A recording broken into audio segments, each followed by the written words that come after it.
আল্লাহু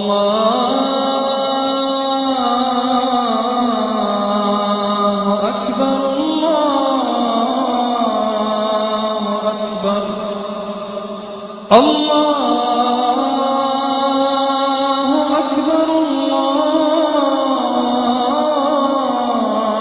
আকবার। আজকের টপিক ওয়াজ Christ really crucified. এই ইংরেজি শব্দ ক্রুসিফাইড, আসলে এটার অর্থটা কি? অক্সফোর্ড ডিকশনারি বলছে ক্রুসিফাই অর্থ কাউকে ক্রুশে বেঁধে রেখে মৃত্যুদণ্ড দেয়া। আর ওয়েবস্টার ডিকশনারি বলছে ক্রুসিফাই অর্থ কাউকে ক্রুশের সাথে বিদ্ধ করে বা বেঁধে রেখে মৃত্যুদণ্ড দেয়া। এক কথায় কাউকে ক্রুসিফাইড হতে হলে তাকে ক্রুশে মারা যেতে হবে, মারা না গেলে ক্রুসিফাইড হয়নি। এবার ইংরেজি রিজারেকশন, এই শব্দটার অর্থ কি? অক্সফোর্ড ডিকশনারি অনুযায়ী রিজারেকশন শব্দের অর্থ সেই কাজ বা ঘটনা যেখানে মৃতরা জীবিত হয়। ক্যাপিটাল আর দিয়ে রিজারেকশন অর্থ খ্রিস্টের মৃত থেকে জীবিত হওয়া। আর ওয়েবস্টার ডিকশনারি বলছে রিজারেকশন অর্থ যেখানে মৃত মানুষ জীবিত হয়। আর ক্যাপিটাল আর দিয়ে রিজারেকশনের অর্থ মৃত্যু আর সমাধির পরে খ্রিস্টের আবারও জীবিত হওয়া। এক কথায় খ্রিস্ট যদি রিজারেক্টেড হন তাকে মরতে হবে, যদি মারা না যান রিজারেক্টেড হননি। আশা করি আপনারা সবাই এটা খুব পরিষ্কারভাবে বুঝতে পেরেছেন। দেখবেন যিশু আলাইহিস সালাম তিনি বলেছেন গসপেল অফ ম্যাথিউ 19 নম্বর অধ্যায়ের 16 ও 17 নম্বর অনুচ্ছেদে আছে যে একজন মানুষের পাপ মুক্তি হতে পারে আইন আর আদেশগুলো মানলে। তবে সেন্ট পল কি করলেন? তিনি এই আইন আর আদেশগুলো ঠুকে দিলেন ক্রসের সাথে। ক্রস ক্রস ক্রস, প্যাস্টরও এই কথা বললেন, ক্রস ক্রস ক্রস, ক্রসের সাথে সব আইন আর আদেশগুলো ঠুকে দিয়েছেন। প্যাস্টর বললেন কলোসিয়ান্সে আছে 2 নম্বর অধ্যায়ের 14 নম্বর অনুচ্ছেদে।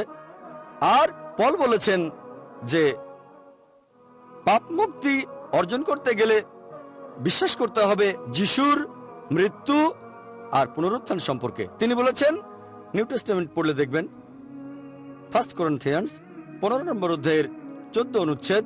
আমি রেফারেন্সগুলো দিচ্ছি যাতে সবাই বুঝতে পারেন যে আমি বানিয়ে বলছি না। তা না হলে যদি বলি বাইবেলে কথা বলছে, নিউ টেস্টামেন্ট বলছে, এই বিশাল বইটা 1000 পৃষ্ঠারও বেশি, কোথায় খুঁজবেন? সেজন্য রেফারেন্সগুলো বলি। সেন্ট পল বলেছেন 1 করিন্থিয়ান্স 15 নম্বর অধ্যায় 14 অনুচ্ছেদ, যদি যিশু খ্রিস্ট মৃত থেকে জীবিত না হন আমাদের ধর্মপ্রচার মূল্যহীন, তোমাদের বিশ্বাসও মূল্যহীন। আর প্যাস্টর তখন বললেন যতই ভালো কাজ করেন, যতই দান করেন, যদি বিশ্বাস না করেন যিশু ক্রুশে মারা গেছেন, এগুলো মূল্যহীন। আর খ্রিস্টান মিশনারিরা তারা বিভিন্ন রেফারেন্স দেন। এটা আছে আয়জায়ায় 64 নম্বর অধ্যায় 6 অনুচ্ছেদে যে আমাদের সব ন্যায়নিষ্ঠতা, সব ভালো কাজ নোংরা ছেঁড়া কাপড়ের মতো, যদি না বিশ্বাস করেন যে যীশু খ্রিস্ট মারা গেছেন ক্রুশবিদ্ধ হয়ে মানুষের পাপের জন্য। আমাদের সব ন্যায়নিষ্ঠতা, সব ভালো কাজ নোংরা ছেঁড়া কাপড়ের মতো। আর প্যাস্টর তখন এই কথা বলেছেন, আমি নিজে বলিনি, তিনি বলেছেন যদি কোনো ক্রস না থাকে, যদি ক্রুসিফিকশন না হয়, বাইবেলের দাম 2 পয়সারও কম। এছাড়াও তিনি বললেন যদি ক্রুসিফিকশন না হয় তাহলে খ্রিস্টান ধর্ম থাকবে না। আমি তার সঙ্গে একমত, আমি একমত। প্যাস্টর এছাড়াও বললেন তিনি ইন্ডিয়ায় এসেছেন, এখানে 20 বছরেরও বেশি সময় আছেন। আর ইন্ডিয়ায় আসার পরেই তিনি খ্রিস্টান ধর্মের আসল বার্তা বুঝতে পেরেছেন। আগে ছিলেন নামে মাত্র খ্রিস্টান, তবে তিনি ধর্মনিষ্ঠ খ্রিস্টান হয়েছেন এখানকার মুসলিমদের দেখে। এখন একটা কথা বলি যে আমার সাথে এর আগে মাত্র একজন আরব খ্রিস্টানের পরিচয় হয়েছিল। একজন সৌদি আরবে দেখা হয়েছিল, সিরিয়া থেকে এসেছিল। আমার একটা শোনার পরে আলহামদুলিল্লাহ আল্লাহর রহমতে তিনি মুসলিম হয়েছিলেন। এখন আমার জীবনে এই দ্বিতীয়বার কোন আরব খ্রিস্টানের সাথে পরিচিত হলাম। আর ইনশাআল্লাহ আল্লাহ সাহায্য করলে আমি আল্লাহর কাছে দোয়া করছি যেন আল্লাহ তাকে হেদায়েত করেন। ইন্ডিয়ানদের দেখেই তিনি খ্রিস্টান ধর্ম সম্পর্কে জেনেছেন এবং আসল ধর্ম বিশ্বাসে ফিরে যাবেন, যেটা হলো ইসলাম। প্রত্যেক মানুষ যে ধর্ম নিয়ে জন্মায়, ইনশাআল্লাহ এই লেকচার শোনার পরে, আমাদের আলোচনার পরে ইনশাআল্লাহ দোয়া করি তিনি যেন আসল ধর্মে ফিরে আসতে পারেন ইনশাআল্লাহ। আর মানবেন যে ক্রুসিফিকশন হয়নি, ক্রস নেই, খ্রিস্টান ধর্মও নেই। আর ইনশাল্লাহ আমার লেকচারে এই চেষ্টাই করব। আসুন দেখি সেন্ট পল যিশুর পুনরুত্থান সম্পর্কে কি বলেছেন। সেন্ট পল পুনরুত্থান সম্পর্কে বলেছেন, একই অধ্যায়ে বলেছেন, খ্রিস্ট পুনরুত্থিত না হলে তোমাদের বিশ্বাস মূল্যহীন, আমাদের ধর্মপ্রচার মূল্যহীন।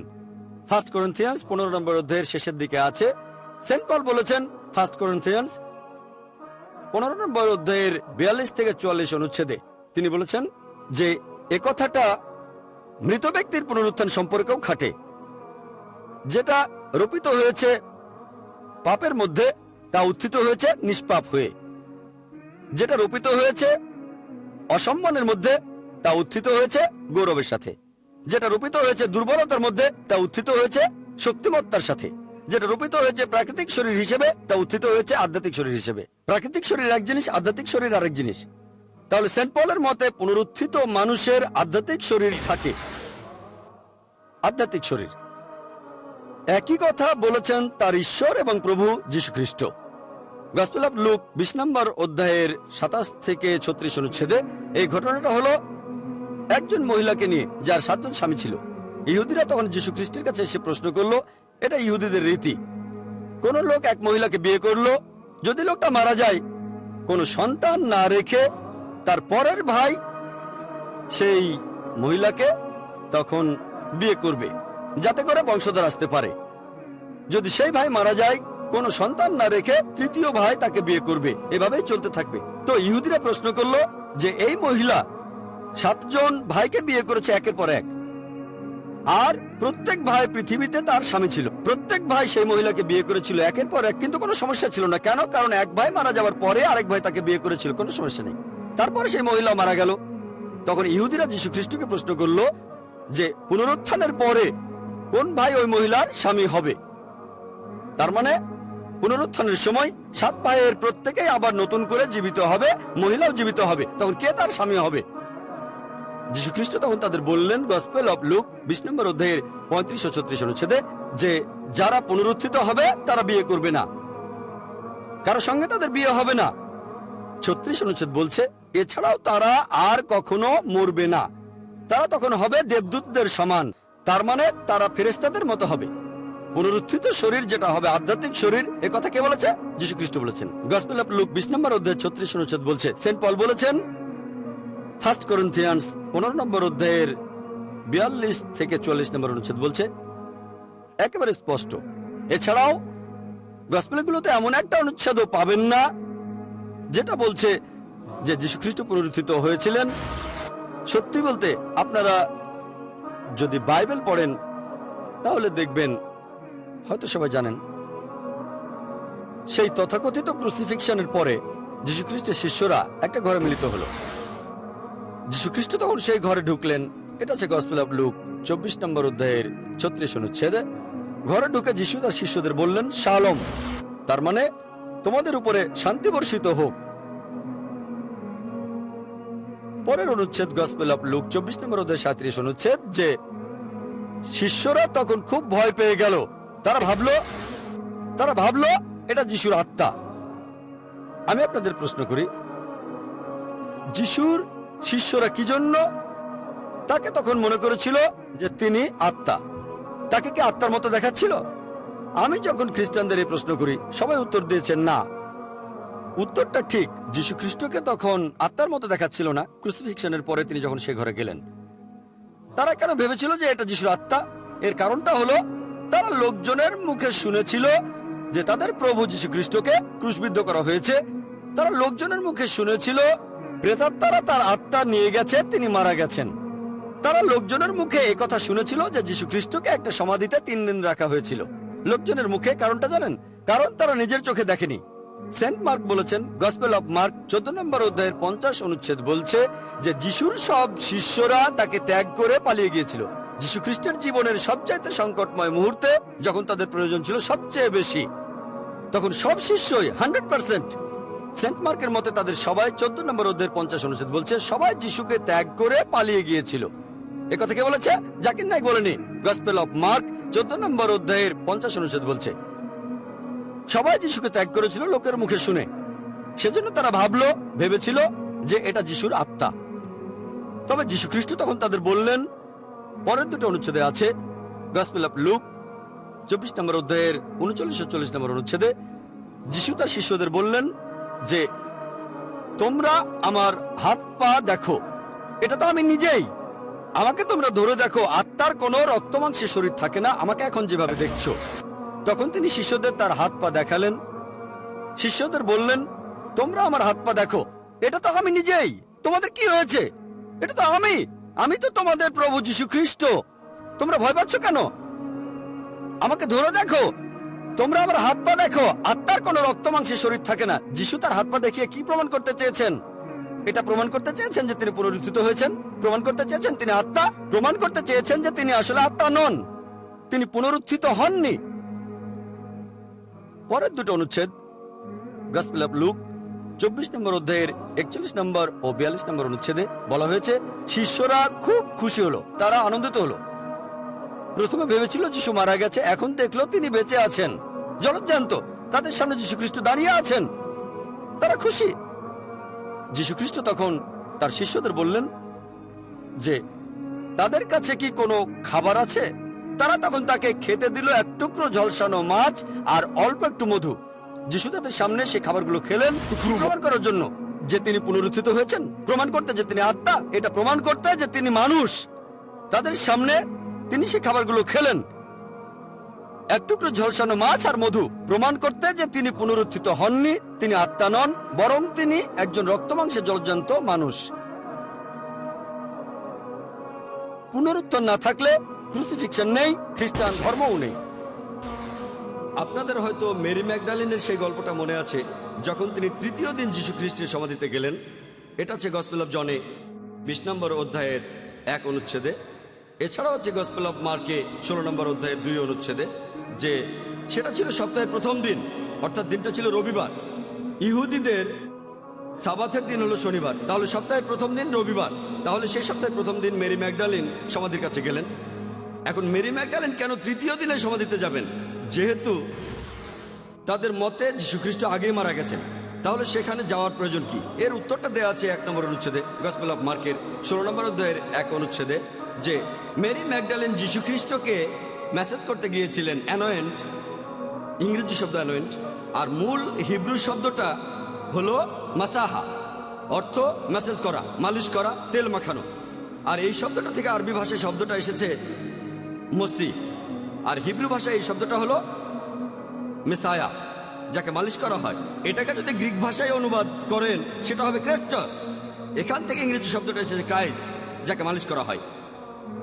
আমি একটা প্রশ্ন করি, কেউ মারা যাওয়ার 3 দিন পরে কি তার শরীর মেসেজ করা হয়? এমনটা শুনেছেন কখনো? যে ইহুদিরা 3 দিন পরে মৃতদেহ মেসেজ করে? এর উত্তর হবে না। এবার আমি খ্রিস্টানদের প্রশ্ন করি, খ্রিস্টানরা কি 3 দিন পরে মৃতদেহ মেসেজ করে? এর উত্তরও হবে না। মুসলিমরা, আমরা কি 3 দিন পরে মৃতদেহ মেসেজ করি? এর উত্তরও না।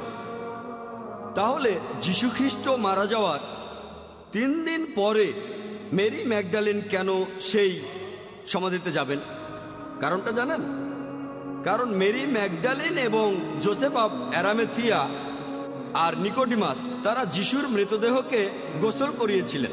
আর যখন যীশু খ্রিস্টের মৃতদেহকে ক্রস থেকে নামানো হলো, মেরি হয়তো যিশু শরীরে প্রাণের চিহ্ন দেখেছিলেন। তবে সেখানে মেরি নিশ্চয়ই এভাবে বলবে না যিশু বেঁচে আছেন, বেঁচে আছেন, তাহলে যিশুকে মেরে ফেলা হতো। যেহেতু মেরি যিশুর শরীরে প্রাণের চিহ্ন দেখেছে, সে তৃতীয় দিন আবার ফিরে আসলো সাবাথের দিনের পরে, আর সে আশা করেছিল জীবিত যীশু খ্রিস্টকে, মৃত যীশু খ্রিস্টকে নয়। আর এটা আছে গসপেল অফ জনের 20 নম্বর অধ্যায়ের 1 অনুচ্ছেদে।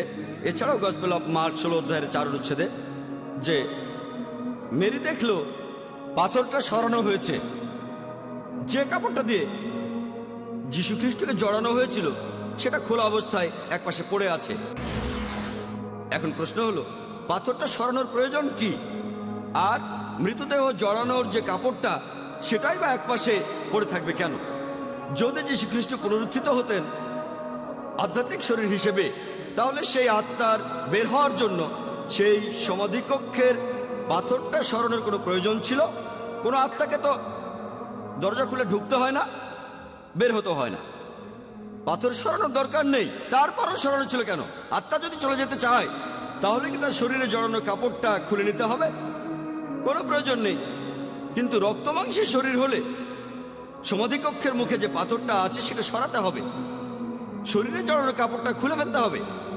এসব কিছু এটাই প্রমাণ করে যীশুখ্রিস্ট সমাধিকক্ষ থেকে বের হওয়ার সময় ছিলেন একজন রক্তমাংসের মানুষ। আর সমাধিটার মালিক ছিল আসলে যীশুখ্রিস্টের একজন শিষ্য, জোসেফ অব অ্যারামাথিয়া, খুব ধনী আর ক্ষমতাবান ইহুদি। সেই লোক এই সমাধিকক্ষ বানিয়েছিল হয়তো তার নিজের জন্যই। ভবিষ্যতে সেখানে যীশুখ্রিস্টকে রাখা হয়েছিল। সমাধিটা একটা ঘরের মতো।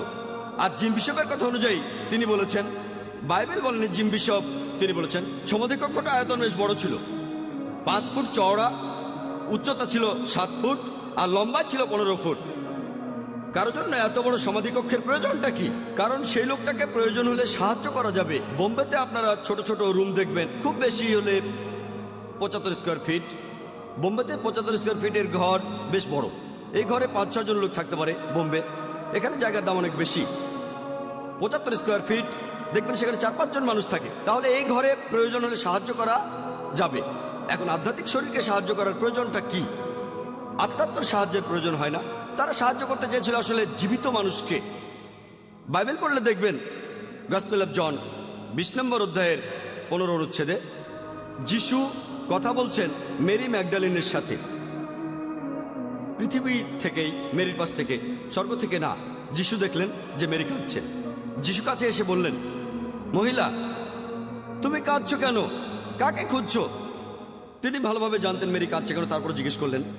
মেরি তখন যিশুকে মনে করলো সেখানকার মালিক, আর তাকে বলল, আপনি ওনাকে নিয়ে কোথায় রেখেছেন? আমি তাকে নিয়ে যেতে এসেছি। এখন আমার প্রশ্ন, মেরি ম্যাগডালিন কেন ভাবলো যে যীশুখ্রিস্ট হলেন সেখানকার বাগানের মালিক? আপনাদের একটা প্রশ্ন করি, পুনরুত্থিত মানুষকে কি মালির মতো দেখায়? আপনারা কি বলেন? না। তাহলে মেরি কেন মনে করলো যীশুখ্রিস্ট সেখানকার বাগানের মালিক? এর উত্তরটা হলো, আসলে যিশু তখন মালির ছদ্মবেশে ছিলেন। এখন একজন আত্মা কেন মালির ছদ্মবেশ নেবে? যীশুখ্রিস্ট তখন মালির ছদ্মবেশে ছিলেন, তার কারণ তিনি তখন ইহুদিদের ভয় পাচ্ছিলেন। একজন আত্মা কখনোই কাউকে ভয় পাবে না, কারণ বুক অফ হিব্রু বলছে 9 নম্বর অধ্যায়ের 27 অনুচ্ছেদে মানুষ মাত্র একবারই মারা যায়, তারপরে আসবে শেষ বিচারের দিন। যীশুখ্রিস্ট নিজেই বলেছেন গসপেল অফ লুক 20 নম্বর অধ্যায়ের 36 অনুচ্ছেদে, একবার মরার পরে আর মরবে না। যদি আত্মা হয়ে যান তাহলে আর কাউকে ভয় পাবেন না, কেউ ক্ষতি করতে পারবে না, আপনি দ্বিতীয়বার মরবেন না। যিশু আত্মা হয়ে থাকলে ছদ্মবেশ নিয়ে থাকবেন কেন? তিনি ভয় পাবেন কেন? তিনি কেন লুকিয়ে থাকবেন? কেন ইহুদিদের কাছ থেকে লুকিয়ে থাকবেন? এটাই প্রমাণ করে তিনি পুনরুত্থিত হননি, জীবিতই ছিলেন। যিশু তখন মেরিকে বললেন, মেরি। এই একটা শব্দেই মেরি ম্যাগডালিন তার প্রভু যিশুকে চিনে ফেলল। আমরা সবাই আমাদের প্রিয়জনদের ডাকার সময় বিশেষ ভঙ্গিতে ডাকি, আর সেই টোনে, সেই স্টাইলে প্রিয়জনদের ডাকলে তারা তখন খুব সহজেই বুঝে ফেলে কে তাকে ডাকছে। মেরিও সাথে সাথে বুঝে ফেলল এই মালি আসলে যীশুখ্রিস্ট। মেরি যিশুর কাছে ছুটে গেল। গসপেল অফ জন 20 নম্বর অধ্যায়ের 15, 16 ও 17 অনুচ্ছেদ। যিশু মেরিকে বললেন, আমাকে স্পর্শ করো না। কেন? যিশু নিষেধ করলেন কেন? যিশুর শরীরে কি বিদ্যুৎ ছিল যে কেউ স্পর্শ করলে বিদ্যুতের শক লাগবে তাকে? শরীরে কি ডিনামাইট বাঁধা যে কেউ স্পর্শ করলেই ওটা ফেটে যাবে? কেন স্পর্শ করতে নিষেধ করলেন? কারণ তিনি রক্ত মাংসের মানুষ। চিন্তা করেন, ক্রুশবিদ্ধ থাকার সময় তিনি যে শারীরিক আর মানসিক কষ্ট পেয়েছেন, এই কষ্টের ধকল সামলে উঠতে সময় লাগবে। ক্রুশবিদ্ধ থাকার সময় অনেক অত্যাচার সহ্য করেছেন, এখন তার শরীর ক্ষতবিক্ষত, তাই বললেন আমাকে স্পর্শ করো না।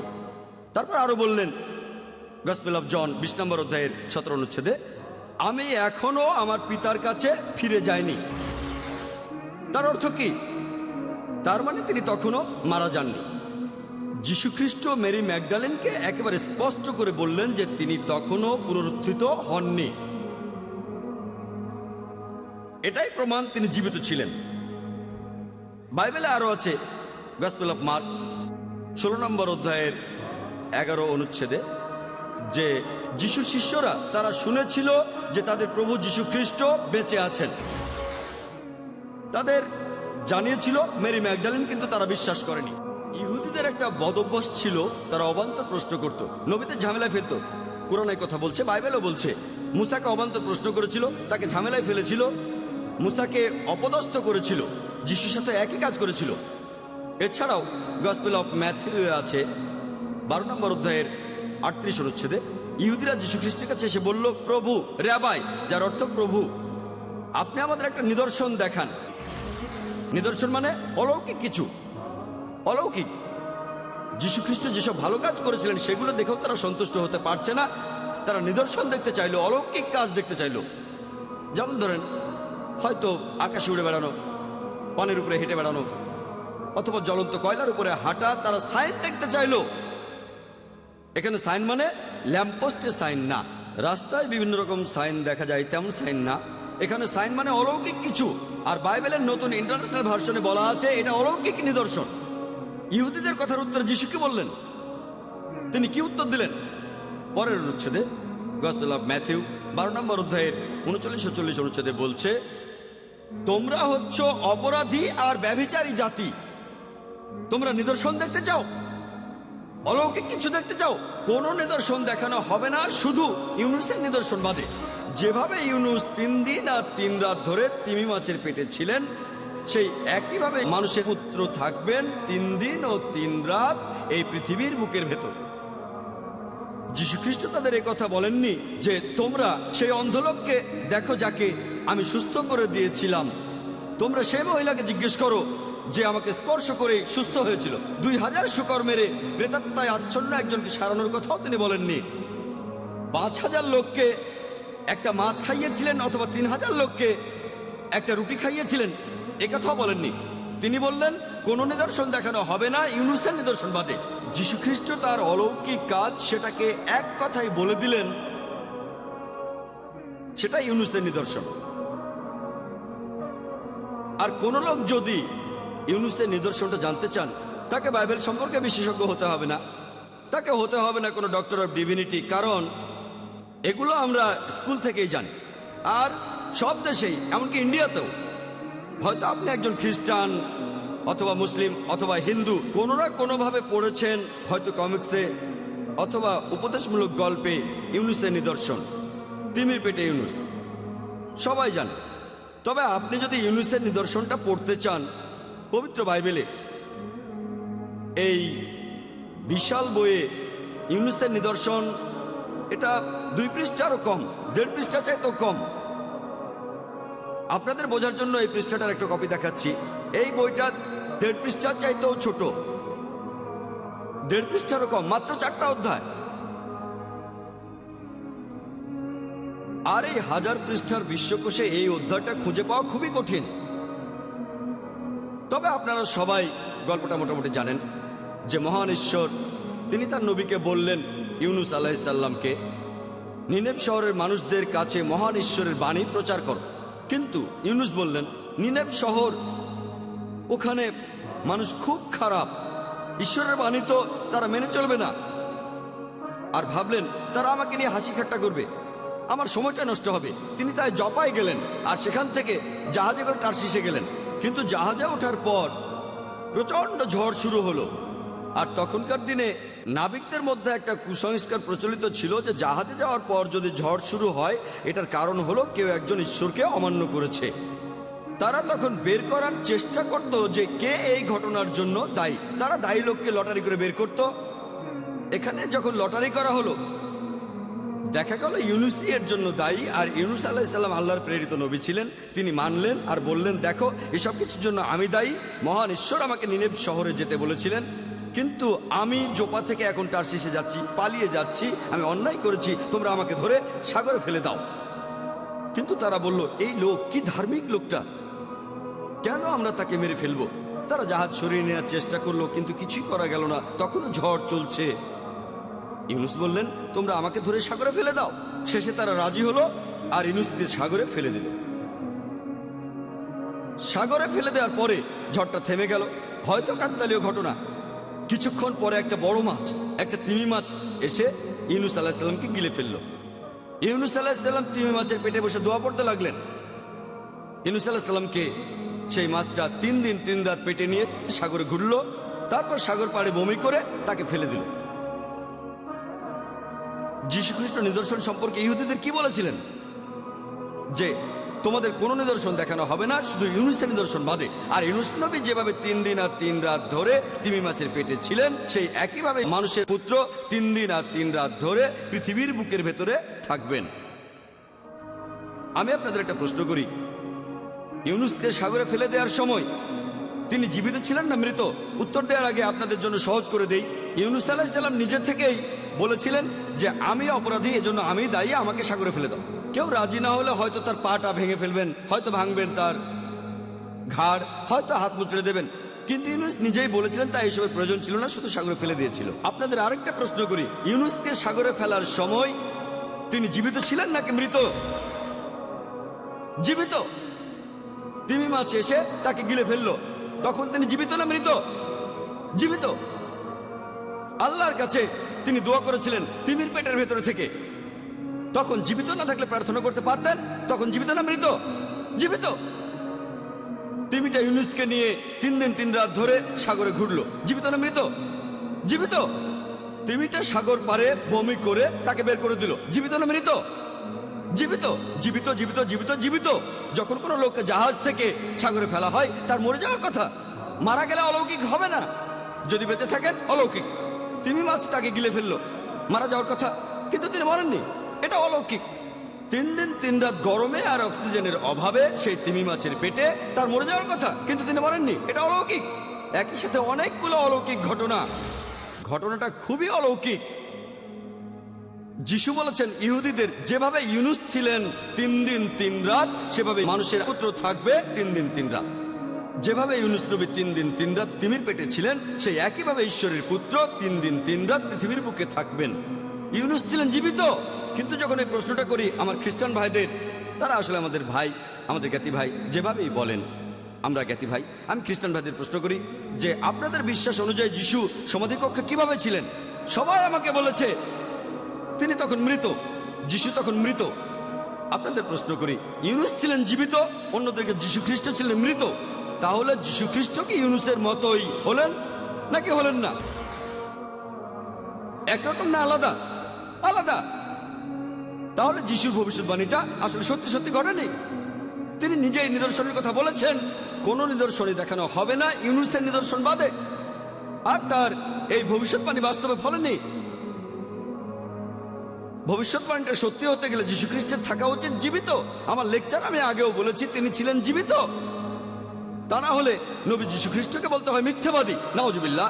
এটা আমরা কখনো বলতে পারবো না। তাকে আমরা সম্মান আর শ্রদ্ধা করি। তাহলে এই ভবিষ্যৎবাণী সত্যি হওয়ার জন্য তার থাকা উচিত জীবিত। আর যীশু খ্রিস্ট সে সময় জীবিত ছিলেন, এ কথা আমি আগেও আমার লেকচারে প্রমাণ করে দেখিয়েছি। এ কথা আগেও বলেছি যে একজন লোককে ক্রুসিফাই হতে গেলে তাকে অবশ্যই সেই ক্রসে ঝোলা অবস্থায় মারা যেতে হবে। যদি সেই লোক ক্রসে ঝুলে মারা না যায় তাহলে সে ক্রুসিফাইড হয়নি। এমন কিছু লোক আছে যারা বলবে এই নিদর্শনের ব্যাপারটা আসলে জীবিত মৃত্যু নিয়ে নয়, এখানে সময়ের উপর জোর দেওয়া হচ্ছে। অর্থাৎ 3 দিন আর 3 রাত ইউনুস যেভাবে তিমির পেটে ছিলেন, একইভাবে ঈশ্বরের পুত্র থাকবেন 3 দিন 3 রাত ধরে। 3 বলা হয়েছে এখানে 4 বার। এখানে আসলে গুরুত্ব দেওয়া হচ্ছে 3 সংখ্যাটার উপর, জীবিত বা মৃত না। আমি বললাম 3-এর মধ্যে অলৌকিকতা কোথায়? যদি আমি বলি দিল্লি যেতে আমার 3 দিন 3 রাত সময় লাগবে, এটা কোনো অলৌকিক? তাহলে 3-এর অলৌকিকতা কি? 3 দিন বা 3 সপ্তাহ, এটা তো কোনো অলৌকিক না। কিন্তু তারা বলে না, এখানে সময়টাই আসল। আসলে আমরা দেখি যিশু কি এই ভবিষ্যৎবাণীটা পূরণ করেছিলেন, যেটা কিছু খ্রিস্টানের মতে এই অলৌকিক ঘটনাটার মূল বিষয়। আগেও বলেছি, আপনারাও জানেন, কোনো খ্রিস্টানকে যদি জিজ্ঞেস করি যে পবিত্র বাইবেল অনুযায়ী যিশুকে কখন ক্রুশবিদ্ধ করা হয়েছিল, খ্রিস্টানরা বলবে যে গুড ফ্রাইডেতে। আমার প্রশ্ন, শুক্রবারকে কেন গুড ফ্রাইডে বলা হয়? তারা বলে মানুষের পাপের জন্য তিনি সেদিনই মারা গিয়েছিলেন, তাই শুক্রবার গুড ফ্রাইডে। আর বাইবেল পড়লে দেখবেন যে যীশু খ্রিস্টের বিচার খুব তাড়াতাড়ি করা হয়েছিল, তাকে ক্রসে ঝোলানো হয়েছিল, তাড়াতাড়ি নামানো হয়েছিল, তাড়াতাড়ি। কারণটা প্যাস্টরও বললেন, যেদিন সাবাত সেই রাতে কাউকে ক্রসে ঝুলিয়ে রাখা হতো না। এটা আছে, তিনি রেফারেন্সটা দেননি, ডিউটেরোনমি 21 অধ্যায় 23 অনুচ্ছেদে আছে। সেই স্থানটা অভিশপ্ত হবে, সেজন্য যিশুকে নামানো হয়েছিল। তারপর গোসল করানো হলো, আর ততক্ষণে সন্ধ্যা হয়ে গেছে। তারপর সে সমাধিকক্ষে তাকে রেখে দেওয়া হলো।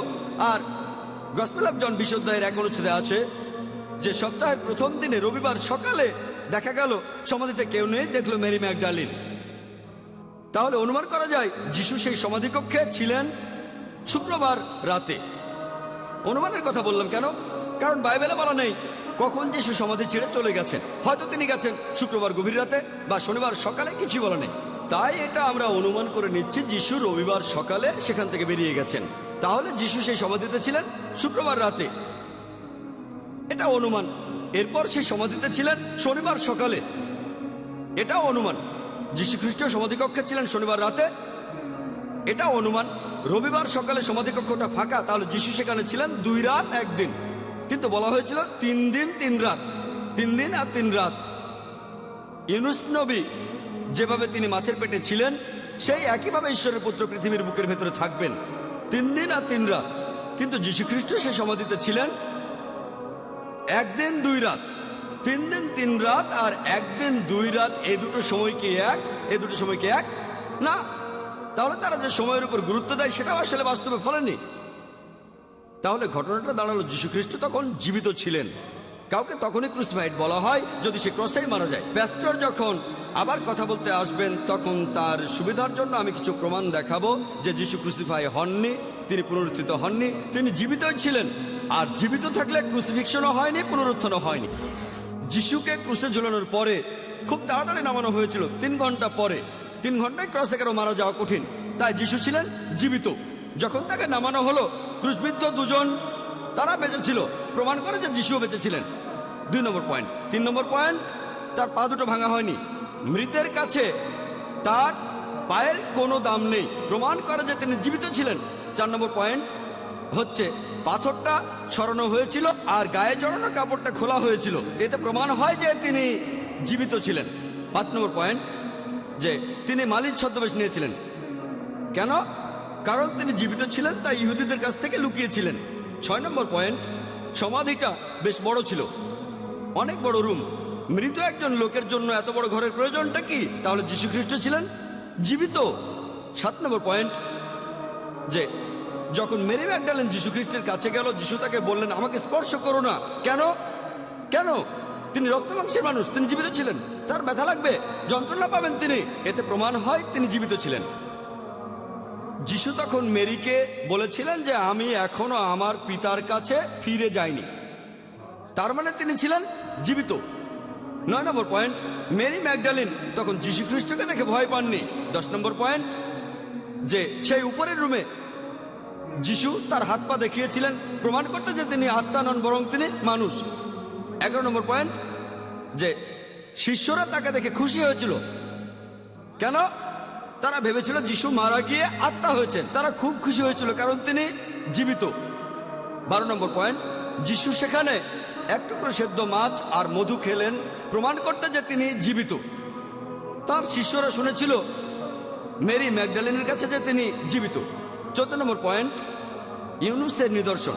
যেভাবে ইউনুস নবী 3 দিন 3 রাত তিমির পেটে ছিলেন, সেই একইভাবে ঈশ্বরের পুত্র 3 দিন 3 রাত এই পৃথিবীর বুকে থাকবেন, জীবিত জীবিত জীবিত। যিশু জীবিত ছিলেন, ক্রুসিফিকশন হয়নি, পুনরুত্থানও হয়নি। তাহলে এক কথাই বললে যিশু খ্রিস্টকে ক্রুসে ঝোলানো হয়েছিল বাইবেলের কথা অনুযায়ী, কিন্তু তিনি মারা যাননি। এখন আজকের টপিক হলো ওয়াজ ক্রাইস্ট রিয়েলি ক্রসিফাইড? যদি ক্রসে থাকা অবস্থায় তিনি মারা যান তাহলে ক্রসিফাইড হয়েছেন, যদি ক্রসে থাকা অবস্থায় তিনি মারা না যান তাহলে সেই ঘটনাকে আপনারা কি বলবেন? আর ইংরেজি ভাষায় কোনো শব্দ নেই। যদি আপনারা ডিকশনারিতে এই শব্দটা খোঁজেন যে কাউকে ক্রুসে ঝুলানো হয়েছিল কিন্তু মারা যাননি, এজন্য কোনো শব্দ আপনারা পাবেন না, নতুন শব্দ বানাতে হবে। এখানে যে শব্দটা আমরা বলতে পারি সেটা হলো যীশু খ্রিস্ট আসলে ক্রুসিফাইড হননি, তিনি ক্রুসিফিক্টেড হয়েছিলেন। শব্দটা ক্রুসিফিকশন হবে না, CRUCIFIXION, এটা হবে ক্রুসিফিকশন, CRUCIFICTION। এটা একটা ফিকশন, আমাদের নতুন শব্দ বানাতে হবে। তাহলে বলা যায় যে যীশু খ্রিস্ট তিনি ক্রুসিফাইড হননি, তিনি হয়েছিলেন ক্রুসিফিক্টেড। তাই আশা করি এতে দ্বিধাদ্বন্দ্ব চলে যাবে, আর প্যাস্টরও মানবেন তার মন থেকে দ্বিধাদ্বন্দ্ব দূর হয়ে যাবে যে যীশু খ্রিস্ট আসলে ক্রুসিফাইড হননি, কোনো ক্রুসিফিকশন হয়নি FIXION, বরং ক্রুসিফিকশন FICTION। লেকচার শেষ করার আগে কোরআনের একটি আয়াতের উদ্ধৃতি দিচ্ছি। সূরা আল ইমরানের 54 নম্বর আয়াতে একথার উল্লেখ করা আছে, وَمَكَرُوا مَكْرَ اللَّهِ وَاللَّهُ خَيْرُ الْمَاكِرِينَ। আর তারা চক্রান্ত করেছিল, আল্লাহ কৌশল করেছিলেন, নিশ্চয়ই আল্লাহ কৌশলীদের শ্রেষ্ঠ। وآخر دعوانا الحمد لله رب العالمين।